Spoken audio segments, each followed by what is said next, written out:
प्रेम से बोलिए लक्ष्मी नारायण भगवान की जय। श्री शिवाय नमस्तुभ्यम। ओम नमः शिवाय। हरे कृष्णा। आमलका एकादशी के शुभ अवसर पर भगवान श्री हरि विष्णु और माता लक्ष्मी का आशीर्वाद आप सभी पर और आपके संपूर्ण परिवार पर सदा सर्वदा ही बनी रहे। हे प्रिय भक्तों, आप सभी को आमलका एकादशी की हार्दिक शुभकामनाएं। प्रिय भक्तों, फाल्गुन मास के शुक्ल पक्ष की आमलका एकादशी, जिसे आंवला एकादशी और रंग भरी एकादशी के नाम से जाना जाता है, जिसका पालन करने से जीवन के सभी कष्टों से छुटकारा मिलता है और धन सौभाग्य का आशीर्वाद प्राप्त होता है और परम भगवान श्री कृष्ण इसे अत्यंत प्रसन्न होते हैं। मनुष्य अपने सर्वोच्च आध्यात्मिक गंतव्य की प्राप्ति करता है। जो मनुष्य व्रत ना रख पाए तो आमलका एकादशी व्रत की कथा को सुनने मात्र से ही उसकी समस्त मनोकामनाएं पूर्ण हो जाती हैं और अपार धन संपत्ति की प्राप्ति होती है। तो आइए भक्तों, प्रेम भाव भक्ति से सुनते हैं आमलकी एकादशी व्रत की संपूर्ण व्रत कथा, राजा अम्बरीश की कथा और एकादशी माता की आरती। आप सभी से अनुरोध है कि कथा को भक्ति भाव से और प्रसन्न मंचित से पूरा अवश्य सुने और कमेंट बॉक्स में श्री कृष्ण भगवान की जय लिखना बिल्कुल भी मत भूलिएगा। तो प्रेम से बोलिए लक्ष्मी नारायण भगवान की जय। जय श्री गणेश। प्राचीन समय की बात है। राजा नाभाग के अम्बरीश नामक एक प्रतापी पुत्र थे। वे बड़े वीर, बुद्धिमानी व तेजस्वी राजा थे। वे जानते थे कि जिस धन वैभव के लोभ में पड़कर प्राणी घोर नरक में जाते हैं, वह कुछ ही दिनों का सुख है। इसलिए उनका मन सदैव भगवत भक्त के दीनों की सेवा में लगा रहता था। राजा अभिषेक के बाद भी राजा अम्बरीश ने अनेक यज्ञ करके भगवान विष्णु की पूजा उपासना की, जिन्होंने प्रसन्न होकर अपनी रक्षा के लिए अपने सुदर्शन चक्र को नियुक्त कर दिया। एक बार अम्बरीश ने अपने पत्नी के साथ द्वादशी प्रधान एकादशी व्रत का निश्चय किया। उन्होंने भगवान विष्णु का पूजन किया और ब्राह्मणों को अन्न धन का भरपूर दान दिया। तभी वहां दुर्वासा ऋषि का आगमन हो गया। वे परम तपस्वी व अलौकिक शक्तियों से नियुक्त थे, किंतु क्रोधी स्वभाव के कारण उनकी सेवा शुश्रूषा में विशेष सावधानी अपेक्षित थी। अम्बरीश ने उनका स्वागत किया और उन्हें श्रेष्ठ आसन पर बिठाया। तत्पश्चात दुर्वासा ऋषि की पूजा करके उसने प्रेम पूर्वक भोजन ग्रहण करने का आग्रह किया। दुर्वासा ऋषि ने उनका आग्रह स्वीकार कर लिया, किंतु भोजन में पूर्व नित्य कर्मों से निवृत्त होने के लिए वे गंगा यमुना की नदी के तट पर चले गए। वे परम ब्रह्म का ध्यान कर यमुना के जल में स्नान करने लगे। इधर द्वादशी केवल कुछ ही क्षण शेष रह गई थी। स्वयं को धर्म संकट में देखकर राजा अम्बरीश ब्राह्मणों से परामर्श करते हुए बोले, मान्यवरों, ब्राह्मणों को भोजन बिना करवाए स्वयं खा लेना और द्वादशी रहते भोजन ना करना, दोनों ही मनुष्य के पाप का भागी बनाते हैं। इसलिए इस समय आप मुझे ऐसा कुछ उपाय बताएं जिससे कि मैं पाप का भागी न बन सकूं। ब्राह्मण बोले, राजन, शास्त्रों में कहा गया है कि पानी भोजन करने के समान भी है और समान नहीं भी है। इसलिए इस समय आप जल पीकर द्वादशी के नियम को पूर्ण कीजिए। यह सुनकर अम्बरीश ने जल पी लिया और दुर्वासा ऋषि की प्रतीक्षा करने लगे। जब दुर्वासा ऋषि लौटे तो उन्होंने तपोबल से जान लिया कि अम्बरीश भोजन कर चुके हैं। अतः वे क्रोधित हो उठे और कट स्वर में बोले, दुष्ट अम्बरीश, तू धन के मद में चूर होकर स्वयं को बहुत बड़ा मानता है। तूने मेरा तिरस्कार किया है, मुझे भोजन का निमंत्रण दिया, लेकिन मुझसे पहले स्वयं भोजन कर लिया। अब देख मैं तुझे तेरी दुष्टता का क्या दंड देता हूँ। क्रोधित दुर्वासा ने अपनी एक जटा उखाड़ी और अम्बरीश को मारने के लिए एक भयंकर और विकराल कृत्य का उत्पन्न की। कृत्या तलवार लेकर अम्बरीश की ओर बढ़ी, किंतु वे बिना विचलित हुए मन ही मन भगवान विष्णु का स्मरण करते रहे। जैसे ही कृत्या ने उनके ऊपर आक्रमण करना चाहा, अम्बरीश का रक्षक सुदर्शन चक्र सक्रिय हो गया और पल भर में उसने कृत्या को जलाकर भस्म कर दिया। जब दुर्वासा ऋषि ने देखा कि चक्र तेजी से उन्हीं की ओर बढ़ रहा है, तो वे भयभीत हो गए। अपने प्राणों की रक्षा के लिए वे आकाश, पाताल, पृथ्वी, समुद्र, पर्वत, वन आदि अनेक स्थानों पर शरण लेने गए, किंतु सुदर्शन चक्र ने उनका पीछा नहीं छोड़ा। घबराकर उन्होंने ब्रह्मा जी की रक्षा के गुहार लगाई। ब्रह्मा जी प्रकट हुए, किंतु असमर्थ हो के बोले, वत्स, भगवान विष्णु द्वारा बनाए गए नियमों में जो बाधा हुआ है, प्रजापति, इंद्र, सूर्य आदि सभी देवगण भी इन नियमों का उल्लंघन नहीं कर सकते। हम नारायण की आज्ञा के अनुसार ही सृष्टि के प्राणियों का कल्याण करते हैं। इस प्रकार भगवान विष्णु के भक्त की शत्रु की रक्षा करना हमारे वश में नहीं है। ब्रह्मा की बातों से निराश होकर दुर्वासा ऋषि भगवान शंकर की शरण में गए। पूरा वृतांत सुनाने के बाद महादेव जी ने उन्हें समझाया, ऋषिवर, यह सुदर्शन चक्र भगवान विष्णु का शस्त्र है, जो उनके भक्त जनों की रक्षा करता है। इसका तेज सभी के लिए असहनीय है, अतः उचित होगा कि आप स्वयं भगवान विष्णु के शरण में जाएं। केवल वे ही इस दिव्य शस्त्र से आपकी रक्षा कर सकते हैं और आपका मंगल हो सकता है। वह भी निराश होकर दुर्वासा ऋषि भगवान विष्णु की शरण में गए और उनके चरणों में सिर नवाकर दया की गुहार लगाई। आर्त स्वर से दुर्वासा बोले, भगवान, मैं आपका अपराधी हूँ। आपके प्रभाव से अनभिज्ञ होकर मैंने आपके परम भक्त राजा अम्बरीश को मारने का प्रयास किया है। हे दयानिधि, कृपा करके मेरी इस दुष्टता की क्षमा करके मेरे प्राणों की रक्षा कीजिए। भगवान नारायण ने दुर्वासा ऋषि को उठाया और समझाया कि मुनिवर, मैं सदा सर्वदा भक्तों के अधीन हूँ। मेरे सीधे साधे भक्तों ने अपने प्रेम पास में मुझे बांध रखा है। भक्तों का एकमात्र आश्रय मैं ही हूँ, अतः मैं स्वयं अपने ही देवी लक्ष्मी से भी बढ़कर अपने भक्तों को चाहता हूँ। जो भक्त अपने बंधु बांधव और समस्त भोग विलास त्याग कर मेरी शरण में आ गए हैं, उन्हें किसी प्रकार छोड़ने का विचार मैं कदापि नहीं कर सकता। यदि आप इस विपत्ति से बचाना चाहते हैं, तो मेरे परम भक्त अम्बरीश के पास ही जाइए। उसके प्रसन्न होने पर आपकी कठिनाइयां अवश्य दूर हो जाएंगी। नारायण की सलाह पाकर दुर्वासा अम्बरीश के पास पहुंचे और अपने अपराध के लिए क्षमा मांगने लगे। परम तपस्वी महर्षि दुर्वासा की यह दुर्दशा देखकर अम्बरीश को अत्यंत दुख हुआ। उन्होंने सुदर्शन चक्र की स्तुति की और प्रार्थना पूर्वक आग्रह किया कि वह अब लौट जाए। उनकी स्तुति से प्रसन्न होकर सुदर्शन चक्र ने अपनी दिशा बदल दी और दुर्वासा ऋषि को भय मुक्त कर दिया। जब से दुर्वासा ऋषि वहां से गए थे, तब से राजा अम्बरीश ने भोजन ग्रहण नहीं किया था। वे ऋषि को भोजन कराने की प्रतीक्षा करते रहे। उनके लौटकर आ जाने से भय मुक्त हो जाने के बाद अम्बरीश ने सबसे पहले उन्हें आदर पूर्वक बैठाकर उनकी विधि समेत पूजा की और प्रेम पूर्वक भोजन कराया।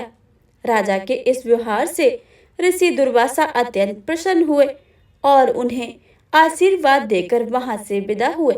तो प्रेम से बोले, लक्ष्मी नारायण भगवान की जय। हे प्रिय भक्तों, अब आइए सुनते हैं आंवला एकादशी व्रत की संपूर्ण व्रत कथा। तो प्रेम से बोलिए, लक्ष्मी नारायण भगवान की जय। भगवान श्री हरि श्री कृष्ण के श्री मुख से विजया एकादशी की कथा एवं महत्व सुनकर युधिष्ठिर बोले, हे मधुसूदन, आपके श्री मुख से फाल्गुन मास के कृष्ण पक्ष को आने वाली विजया एकादशी का महत्व और कथा सुनकर हम तृप्त हो गए हैं। अब आप मुझे फाल्गुन मास में शुक्ल पक्ष को आने वाली एकादशी तिथि के बारे में जानने को उत्सुक हूँ। हे कृपा सिंधु, इस एकादशी को किस नाम से जाना जाता है? इस एकादशी व्रत का क्या विधि विधान है और इस व्रत से हमें किन भगवान की पूजा करनी चाहिए? इस एकादशी व्रत के फल स्वरूप हमें किस पुण्य फल की प्राप्ति होती है? मुझे कृपा करके विस्तार पूर्वक समझाइए। श्री कृष्ण कहते हैं, हे राजन, फाल्गुन माह के शुक्ल पक्ष को आने वाली एकादशी को आमलक एकादशी के नाम से जाना जाता है। इस एकादशी व्रत के प्रभाव से समस्त पापों का नाश होता है। इस एकादशी करने पर प्राप्त होने वाला पुण्य फल 1000 गौदान से मिलते पुण्य फल के समान है। हे राजन, मैं आपको अब अमालका एकादशी व्रत की कथा सुनाने जा रहा हूँ, जो ऋषि वशिष्ठ ने राजा मांदता को सुनाई थी। अतः इस कथा को ध्यानपूर्वक सुनिए। एक समय की बात है, जब राजा मांदता ऋषि वशिष्ठ के आश्रम पहुंचे और उनसे निवेदन करने लगे।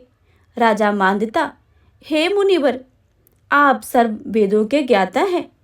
आप मुझ पर कृपा करें और मुझे कोई ऐसी कथा सुनाएं कि जिससे मेरा कल्याण हो। महर्षि वशिष्ठ हे कहने लगे, हे राजन, तुमने बड़ा ही उत्तम विचार प्रकट किया है। सर्व कल्याण हेतु आज मैं तुम्हें एक ऐसी कथा अवश्य सुनाऊंगा। सभी व्रतों में सबसे उत्तम मनुष्य के अंत समय में उसे मोक्ष प्रदान करने वाली अमालका एकादशी की कथा आज मैं तुम्हें सुनाऊंगा। अतः इसे बड़े ही श्रद्धा पूर्वक और भक्ति भाव से सुनना। एक समय की बात है, वैदिश नाम का एक नगर हुआ करता था, जहाँ ब्राह्मण, क्षत्रिय, वैश्य और शूद्र सभी वर्ण के लोग बड़े ही आनंद से अपना जीवन निर्वाह किया करते थे। वहाँ सदैव वेद ध्वनि गूंजती रहती थी और इस नगर में पापी, दुराचारी और नास्तिक कोई भी न था। उस खुशहाल नगर में चैत्ररथ नामक चंद्रवंशी राजा राज किया करता था। राजा अत्यंत विद्वान और गुणी था। नगर में कोई भी व्यक्ति दरिद्र और कंजूस नहीं था। सभी नगरजन परम विष्णु भक्त और आवाला वृद्ध स्त्री पुरुष सभी एकादशी व्रत किया करते थे। एक दिन फाल्गुन माह के शुक्ल पक्ष की अमालका एकादशी का पर्व आया। उस दिन सभी प्रियजनों ने हर्षपूर्वक इस व्रत का अनुष्ठान किया।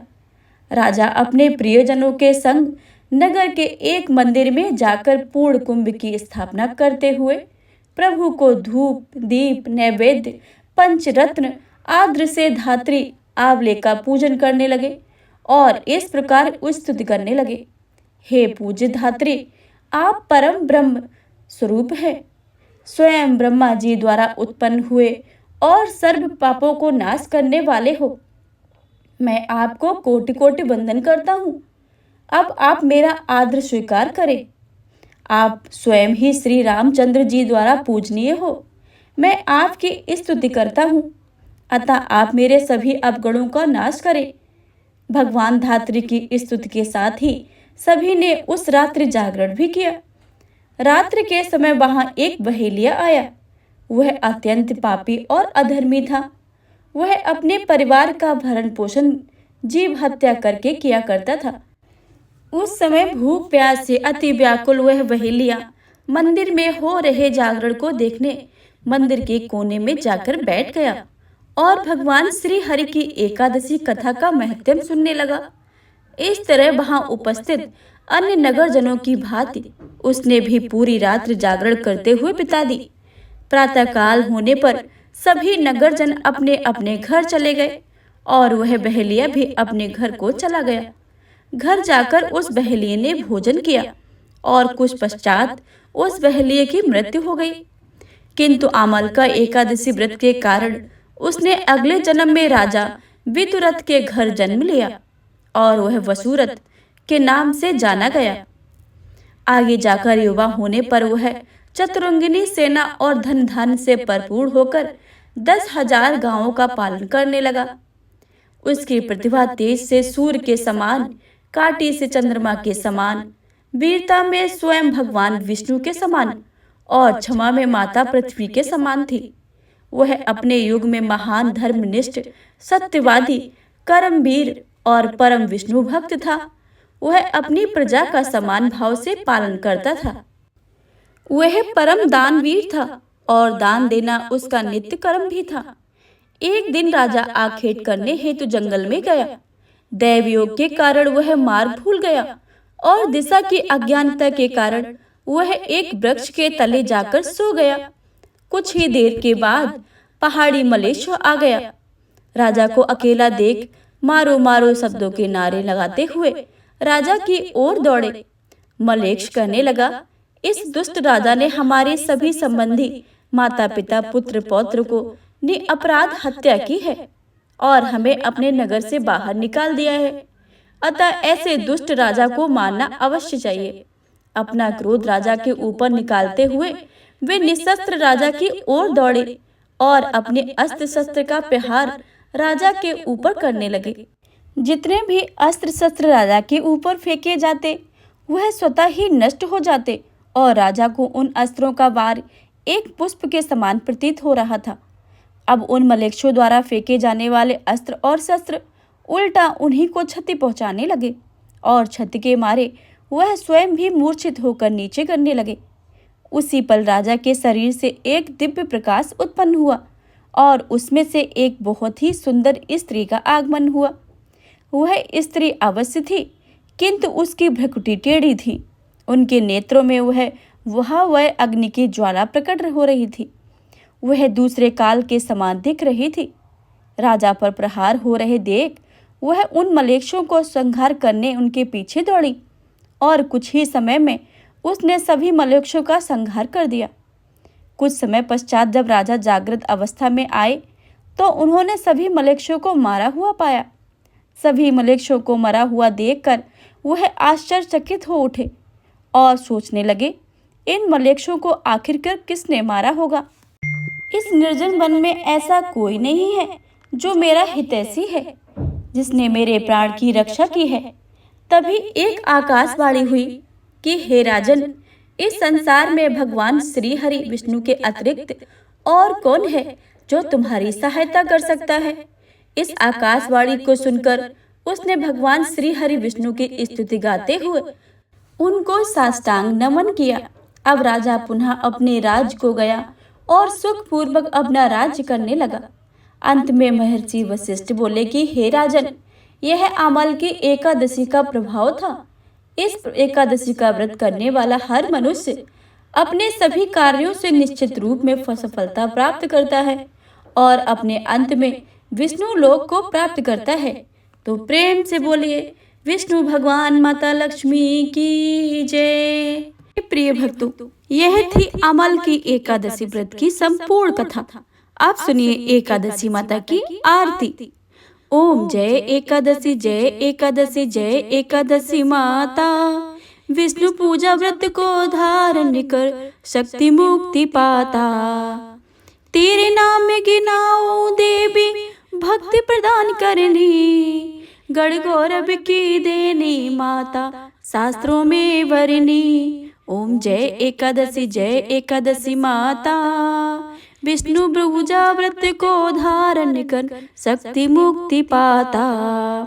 मार्गशीर्ष के कृष्ण पक्ष के उत्पन्ना, विश्व तारिणी जन्मी, शुक्ल पक्ष में होए मोक्षदा मुक्तिदाता बन आई।